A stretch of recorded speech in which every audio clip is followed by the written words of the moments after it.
Bueno, estoy con un escultor, bueno, en realidad multimedia, artista. Estoy con Óscar Sosa, más conocido como Oso con Z. Así que, bienvenido, Óscar o Oso, ¿qué te digo? Como sea, yo estoy feliz de estar acá y la mayoría de la gente me dice oso, ¿no? Pero creo que siempre me has dicho Oscar, digamos, ¿no? Porque nos hemos conocido así, digamos, cuando estaba con la universidad, ¿no? Bueno, Oso. Eh, Naciste en Potosí. Sí. ¿Cómo fue eso? ¿Cómo llegaste? ¿Estabas en Potosí? ¿Hasta qué tiempo? A ver, cuéntanos un poco de esa parte de Potosí. A ver, yo nací porque primero mi papá es doctor, ¿no? Entonces estaba en su año de provincia en un pequeño pueblito que se llamaba Agua de Castilla, que es cerca de las minas de Porco, como del camino hacia Uyuni. Entonces, claro, me tocó a mí nacer ahí, digamos, ¿no? En el frío. Mi familia sí, mi papá es tupiceño, mi mamá es orureña, digamos, ¿no? Entonces yo nací ahí, estuvimos hasta que terminó el año de provincia y después del año de provincia nos movimos para el lado de La Paz y en La Paz ya nos quedamos un tiempo, pero a mí el clima no me hacía muy bien, entonces de repente mi papá consiguió otra vez por su trabajo un espacio para trabajar en los yungas, ¿no? Y ahí fue donde me crié, digamos, ¿no? Hasta que después se puso un poco complicada la situación por lo del oro. La fiebre del oro era un poco complicada en ese momento y mi madre dijo, no, nos quedamos aquí, nos vamos. Y otro lugar muy parecido al clima, digamos, de los yungas y toda la cosa era Santa Cruz y como mi madre tenía su hermana, mi tía, nos dijo, no, vénganse para aquí, aquí es lo mismo, digamos, ¿no? Entonces nos terminamos viniendo para acá. Bueno, mira qué interesante porque yo soy yungueño, ¿no? Claro. Entonces siempre que me preguntan por qué está en Santa Cruz, yo digo, porque Santa Cruz es yungas plano, digamos. Lo mismo Sí, ¿no? pero plano. Bueno, ya en Santa Cruz pasa tu infancia, después tu juventud y decides estudiar arte. Cuando uno quiere estudiar arte, dice, "Ey, ¿de qué va a vivir, no?" Porque Claro. se supone que el que hace arte no trabaja, digamos. ¿Cómo es eso? A ver, cuéntanos. Yo tuve la suerte, digamos así, de tener a mi viejo y a mi vieja, digamos que fueron dos personas que siempre nos apoyaron en todo a nosotros, ¿no? Desde chiquitos. Y yo siempre me iba, digamos, cursos de dibujo, pintura y esas cuestiones, digamos, ¿no? Y en un momento del colegio, claro, cuando hace esos exámenes, ¿no? Tediosos de qué va a estudiar este chango, ¿no? Entonces me salió así como arte y me acuerdo que la señora que nos hizo el examen me dijo, hay una carrera de arte en Potosí. Y yo dije, ah, yo soy potosino. Dije, pucha, buenísimo, digamos, ¿no? Y entonces empecé a averiguar, pero era pues así una escuela muy tradicional, digamos, ¿no? Y justo me enteré que estaban abriendo la carrera de arte, digamos, aquí en la Gabriel René Moreno. Y estaba también la carrera de arte en la NUR, ¿no? Y cuando les dije a mis viejos, mi viejo me dijo, lo único que me dijo fue así como, dale, pero si vas a hacer algo, trata de hacerlo lo mejor posible, así, y trata de, nosotros te vamos a apoyar y todo bien, digamos, ¿no? Entonces yo dije, no, pues si tengo ese apoyo, digamos, dije, ya buenísimo, porque el resto de la familia, tíos, abuelos, no, cuando ya se empezaron a enterar, siempre era así como, ah, pero vas a estudiar otra carrera, ¿no? Porque Te van a eso es corregir, hobby, digamos. digamos, ¿no? Paradójicamente, también escogí otra carrera, digamos, ¿no? Pero eso fue porque yo me había ganado un concurso, de un concurso de dibujo justo, me gané una beca para entrar a la UTEPSA, porque en el primer examen de la Gabriel, porque no se da examen allá para entrar, me aplacé, entonces no entré. Y bueno, entonces como tenía la beca, aproveché la beca y estaba ahí un rato. Y luego dio la universidad una segunda oportunidad porque ese año tuvieron como líos, digamos, ¿no? Y fui a dar esa prueba y cabalito entré, digamos, ¿no? Entonces en ese momento estaban las dos universidades, ¿no? Estaba estudiando electrónica y sistemas por un lado y por el otro lado estaba estudiando arte, ¿no? Y al final del momento me quedé nomás con arte. Tu tesis ha sido hacer una obra en bronce. Y luego sé que te graduaste por excelencia, así que cuéntanos esa experiencia de tu primer encuentro con el bronce. Claro, sí, pero es que fue muy, muy chistoso porque en una clase dentro de la universidad, un arquitecto nos trajo a tu taller. Nos trajo el arquitecto Sierra, me acuerdo. Vinimos a ver así el taller. Yo me acuerdo que estabas vaciando una vaca y un ternerito. Y yo vi el ternerito que tenía todos esos conductos así. Yo dije, guau, qué obra más rara, dije, ¿no? Porque es así. Con la maña, digamos, de siempre tocar las cosas, lo toqué y dije, esto no es, ¿qué es, digamos, no? Y no sabía qué era. Y ya luego tú nos explicaste un rato, así, nos mostraste un poco el taller, así, nosotros dijimos, sí, yo dije, no, yo tengo que venir acá, digamos, ¿no? Y de alguna manera conseguí tu número y me acuerdo que antes de llamarte dije, pucha, ¿qué le voy a decir? Tal vez no tiene tiempo, no sé, no va a querer, ¿qué será, digamos, no? Y le dije, y te llamé, me acuerdo, y te dije, ah, pucha, quería ver si podía ir a taca, taca, taca, taca, y conté toda la historia. Sí, vení nomás. Y yo dije, a la mierda, ese día creo que estaba súper emocionado.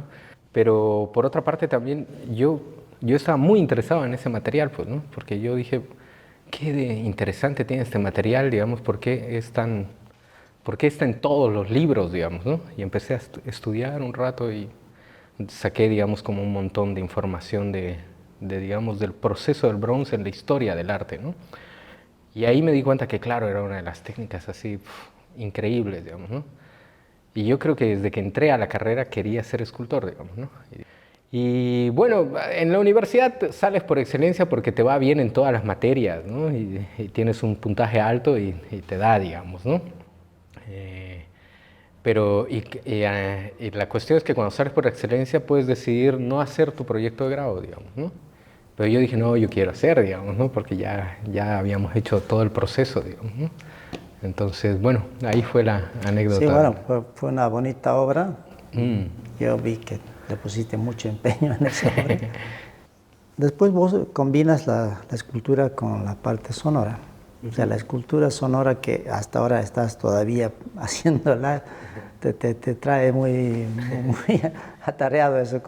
¿Cómo es ese planteamiento artístico?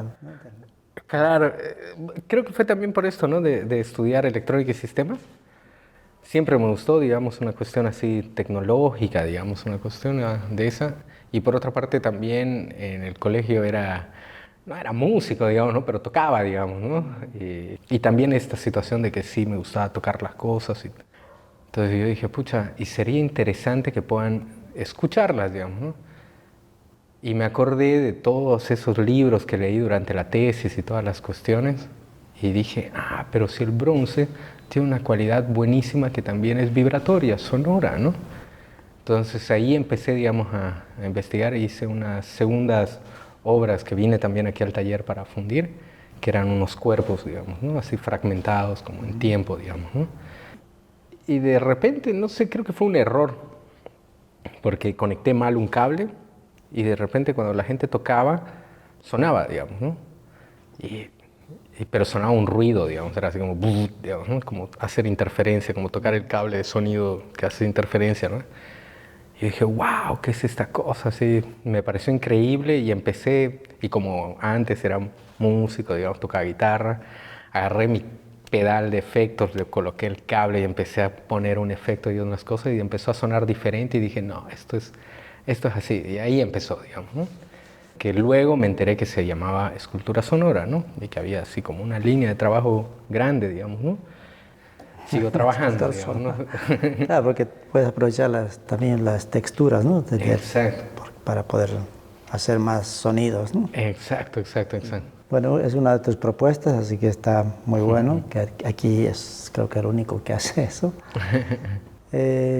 No sé en qué momento, pero haces un viaje a España, creo que es una beca o es una experiencia en España y luego, bueno, Europa, ¿no? ¿Cómo es la experiencia? ¿Cómo te fue? Bueno, lo de España fue también una situación, previo a lo de España, gané un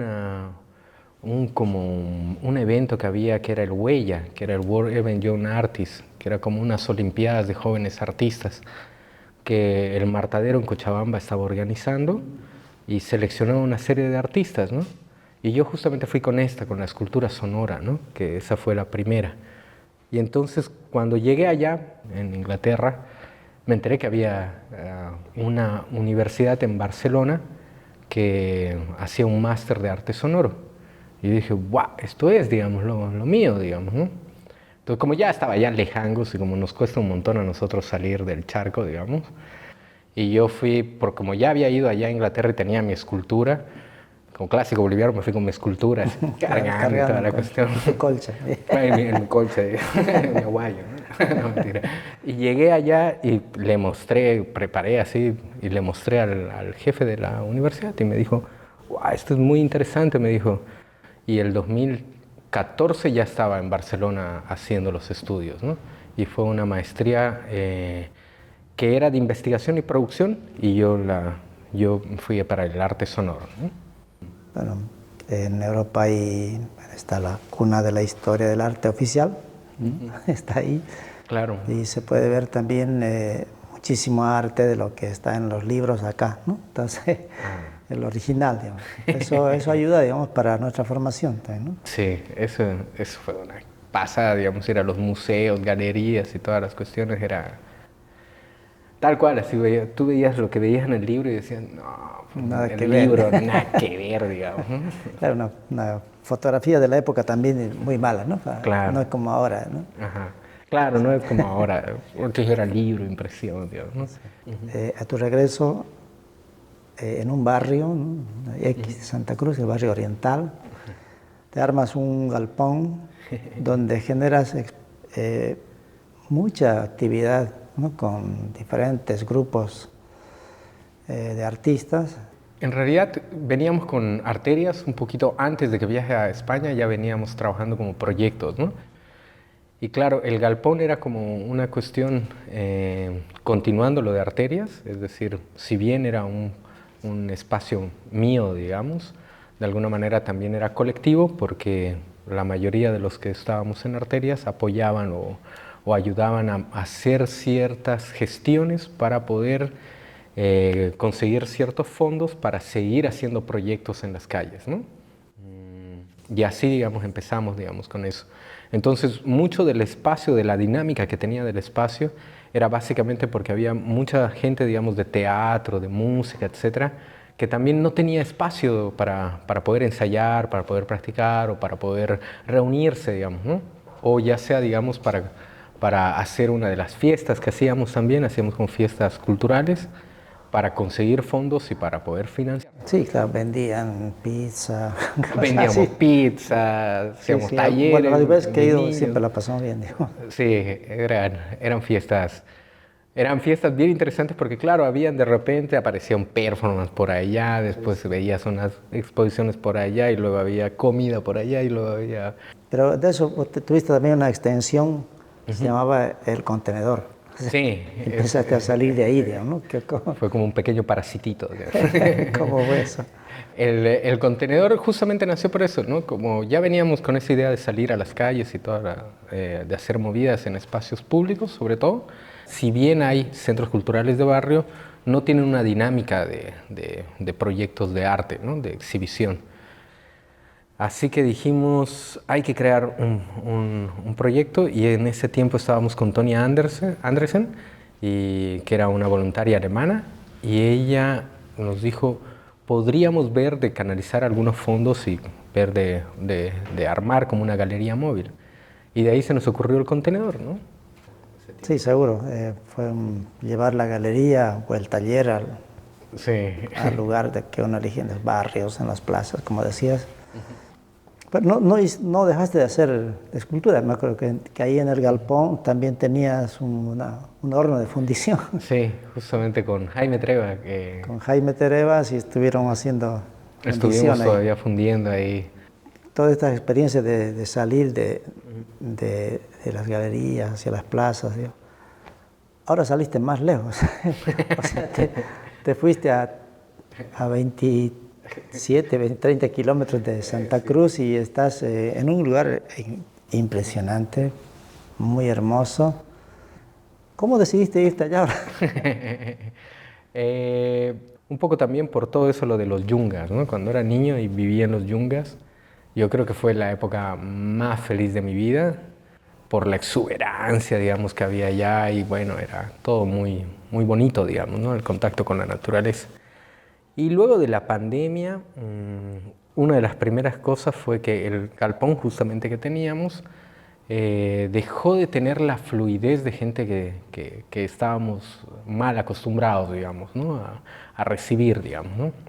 Y como era un anticrético y justamente ese año me lo devolvían después del primer año de pandemia, entonces estuvimos hablando con el dueño, ¿no? Pero el dueño al final, a último momento nos dijo, no, ¿sabe qué? Prefiero devolverlo, digamos, ¿no? Entonces, pucha, ese rato yo dije, no, ya ahora esto es una señal, digamos, ¿no? Porque podía haber de seguir consiguiendo otro espacio, otro galpón cerca de la ciudad, pero dije, no, ya quería tener como algo propio, ¿no?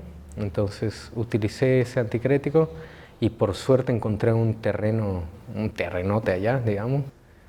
Irse allá también ha sido como una decisión para estar en contacto con la naturaleza, pero también para encontrar, digamos, un espacio amplio para poder producir y para poder, y yo espero, para desarrollarme y crecer más, digamos, en cuanto a la producción también artística y en cuanto también a estar más relacionado con la naturaleza, que era algo como que después de la pandemia también yo lo vi muy necesario, digamos, ¿no? Sí, es interesante porque hiciste un cambio, digamos, ¿no? Un cambio que muy raros son los que se animan a hacerlo porque ir a un lugar donde no hay luz, ni luz eléctrica, ni agua. ¿Cómo estás pensando ahora tu obra desde ese lugar, ¿no? ¿Qué te está provocando, digamos, el espacio ese? Bueno, a mí lo primero que ir al campo ha sido entrar en la magnitud también un poco más grande, digamos, ¿no? De la escultura, ¿no? Entonces estas últimas obras también eran para mí como un reto también personal de poder volver a obras, digamos, que sean de gran formato, digamos, ¿no?